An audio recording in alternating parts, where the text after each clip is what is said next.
ప్రశ్నించే కొంతమంది తీసుకోవచ్చు. ఈరోజు తీర్మానం మళ్ళీ ఎలక్టోడు ఎక్కడ పోయిండు, గ్రాడ్యుయేట్ ఎమ్మెల్సీ గెలిచిన తీర్మానం మళ్ళీ ఎలక్టోడు ఎక్కడ పోయిండు. వెంటనే క్యూ న్యూస్ సబ్స్క్రైబర్స్ మొత్తం అల్లొక తీసుకో కావాలి. ఈరోజు సూర్యాపేట చెందినటువంటి మోతీలాల్ 8 రోజులకే దీక్ష చేస్తా ఉంటే తీర్మానం మళ్ళీ గ్రాడ్యుయేట్ అక్కడికి గెలిచినోడు ఎక్కడ పోయినా గాడిది. కాబట్టి ఈరోజు రేవంత్ రెడ్డి కొత్త నినాదం ఎత్తుకుంటున్నాం, నిరుద్యోగుల కొత్త నినాదం. వెంటనే రేవంత్ రెడ్డి రాజీనామా చేయాలి. ముఖ్యమంత్రిగా ఉండడానికి ఒక్క నిమిషం కూడా అర్హత లేదు, ముఖ్యమంత్రిగా ఉండడానికి ఒక్క నిమిషం కూడా మాట్లాడడానికి వీల్లేదు. ఈరోజు నిరుద్యోగ ప్రభుత్వం అంటారు. రాహుల్ గాంధీ ప్రియాంక గాంధీ తీసుకొని వస్తారు. సరూర్ స్టేడియంలో ప్రియాంక గాంధీ ఈ రోజు వరకు ఎందుకు పెంచలేదు. టెట్ నార్మలైజేషన్ చేయకుండా ఎవరైనా పరీక్ష పెడతారా?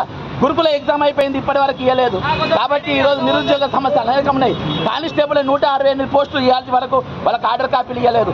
కాబట్టి ఈ పనికి మాలిన ముఖ్యమంత్రి, అవగాహన లేని ముఖ్యమంత్రి, ఓటు ముఖ్యమంత్రి, భారత రాష్ట్రంలో ఎక్కడ కూడా లేనటువంటి ముఖ్యమంత్రి ప్రశ్నించే కొంతమంది తీసుకోవచ్చు. ఈరోజు తీర్మానం మళ్ళీ ఎలక్టోడు ఎక్కడ పోయిండు, గ్రాడ్యుయేట్ ఎమ్మెల్సీ గెలిచిన తీర్మానం మళ్ళీ ఎలక్టోడు ఎక్కడ పోయిండు. వెంటనే క్యూ న్యూస్ సబ్స్క్రైబర్స్ మొత్తం అల్లొక తీసుకో కావాలి. ఈరోజు సూర్యాపేట చెందినటువంటి మోతీలాల్ 8 రోజులకే దీక్ష చేస్తా ఉంటే తీర్మానం మళ్ళీ గ్రాడ్యుయేట్ అక్కడికి గెలిచినోడు ఎక్కడ పోయినా గాడిది. కాబట్టి ఈరోజు రేవంత్ రెడ్డి కొత్త నినాదం ఎత్తుకుంటున్నాం, నిరుద్యోగుల కొత్త నినాదం. వెంటనే రేవంత్ రెడ్డి రాజీనామా చేయాలి. ముఖ్యమంత్రిగా ఉండడానికి ఒక్క నిమిషం కూడా అర్హత లేదు, ముఖ్యమంత్రిగా ఉండడానికి ఒక్క నిమిషం కూడా మాట్లాడడానికి వీల్లేదు.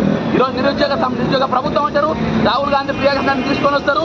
సరూర్ స్టేడియంలో ప్రియాంక గాంధీ ఈ రోజు వరకు ఎందుకు పెంచలేదు. టెట్ నార్మలైజేషన్ చేయకుండా ఎవరైనా పరీక్ష పెడతారా? గురుకుల ఎగ్జామ్ అయిపోయింది, ఇప్పటి వరకు ఇవ్వలేదు. కాబట్టి ఈరోజు నిరుద్యోగ సమస్యలు అనేకం ఉన్నాయి. కానిస్టేబుల్ 168 పోస్టులు ఇవ్వాల్సి వరకు వాళ్ళకి ఆర్డర్ కాపీలు ఇవ్వలేదు.